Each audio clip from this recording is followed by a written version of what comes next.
Oh, I can see your picture. Thanks, Adam. That was nice. Yeah, Adam certainly is going to be a great science teacher when we get there.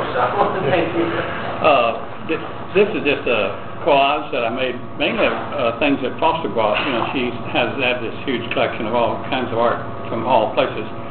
And it's, I showed it to Larry briefly in the hall up there, and he said it's quite a mixed metaphor. Well, I hope there's a single metaphor or something at work here. And, of course, I'm reversing some images. You know, I have 4 women in the 4 corners instead of the 4 men, traditionally with a religious icon of some kind.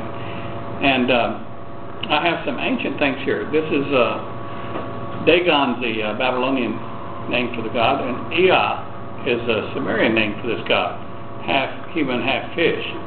And my friend David Morgan, I mentioned that we're praying for his development of the cancerous tumor on his bladder. He was the first person to point out to me that this particular god was the god of the abyss, and that abyss may not just be the ocean, but the god of space, you know, the abyss of space. And that kind of blew my mind a little bit when he mentioned that. So this is the one image that ties in a little bit with Adam. Adam and I, by the way, his dad and his older brother were about 6 years older than me in my hometown of Granbury, so I knew them real well and his grandfather real well. Judge Carmichael, we always called him. He was often the county judge. I don't know anybody from Granbury except me. Yeah, but anyway. So is this like the second chapter of the first Granbury hypothesis, and this is the second? Let me touch on something similar, because our computers are collapsing time and space for us.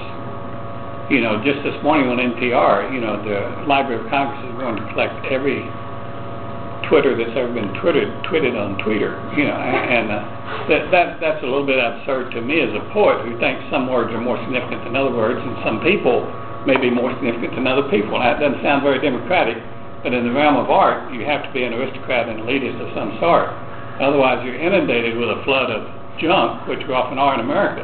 We get a flood of junk, and it becomes very difficult even for discerning people to separate out the good from the bad, the genuine from the sham. And so, but anyway, this has some interesting metaphors in it that I, again, picked out of the art things that Foster's been picking out for some time, and she can elaborate on them where I can. This is clearly Michael slaying the dragon here. Very heroic act. And I'll just point out that Socrates in the Cratylus says that the word hero and the word eros are the same word. You know, and so I think, you know, the erotic in art is a very spiritual force.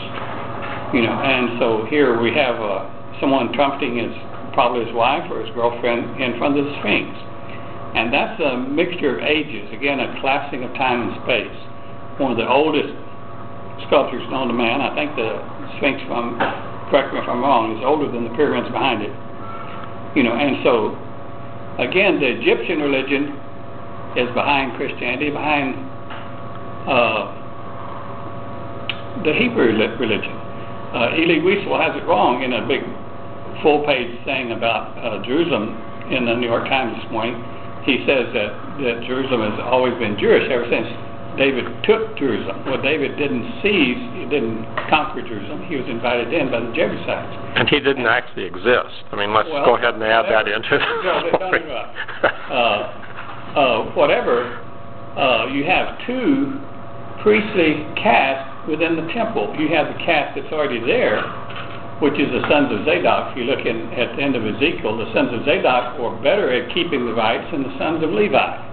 You know, so you have the 2 castes there. So way back behind the Christian religion, the Hebrew religion, you have the Egyptian religion. It goes way back in time.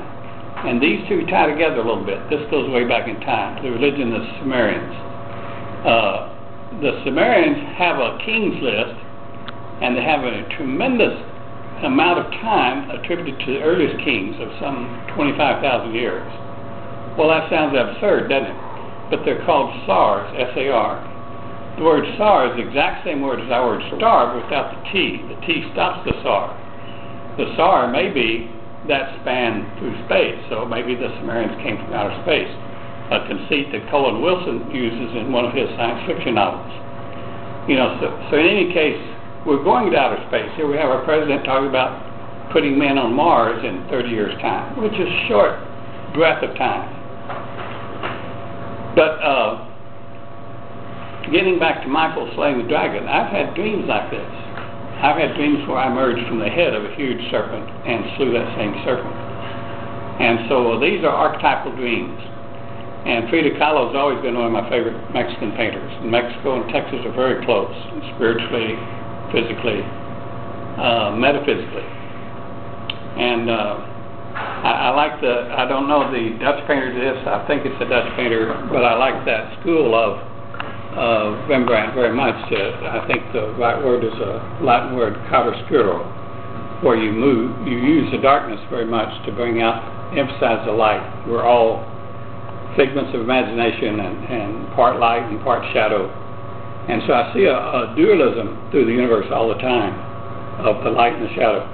And of course Van Gogh is one of my favorite painters because he's practically ignored and unknown in his lifetime now. Of course he's one of our great ones. There he has the sun coming up over a field in Ars, which I got to visit last summer there in the south of France. Very beautiful place, very agrarian, much older and much more established than any place I've been to in the United States. Peasants still living a very rural way of life in which they care about nearly everything, especially the food they eat. You know, everybody's growing food or something. Very, very agrarian. I really love that south of France, and I'd loved it long before I got to visit it in person. So this collapse of time and space is what art is doing all the time.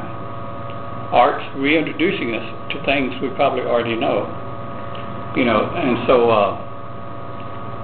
what do we know about life? I remember a time in my early 20s when I was more skeptical than Art. Adam expressed himself. Didn't believe there was any God. Knew the churches and religion had it all wrong. Which is the Granberry hypothesis. Right. But the Granberrians have to go through that dark night of the soul, or, you know. But again, my religion wasn't quite as forced upon me as, but maybe by the society, the culture certainly was. You know. So I'm sensitive to that. And so anyway, I had a lot of fun doing this. The Last Supper? You know, well, yeah, I like this one very much too. This is clearly the Byzantine style there, and it's very, very interesting. You know, again, maybe that's where the real communion takes place, is when we sit down and eat together. You know, something very primal. Maybe we did it more often outside. We do it once a year at an outside picnic. This year, if we have the church picnic, I hope y'all will carry my sentiments to the people that have the power in this church, and I don't quite know who those are. But we should have that picnic underneath those huge live oaks there in Zilker Park.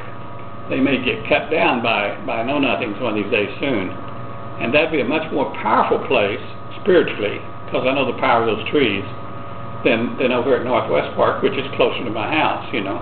Much more convenient to me. But I'd much rather have that church picnic in a significant place in Austin. And none of those big live oaks there in Zilker Park would be the place I'd recommend. You know, again, I'm one voice among many here. But art, to my mind, is not democratic.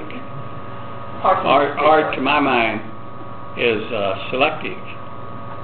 You know, and maybe nature is selective. You know, maybe nature has selected out Little University Baptist Church to do something significant. It hasn't yet, to my mind, but it may yet. In other words, it has that potential. Again, if it makes room for individual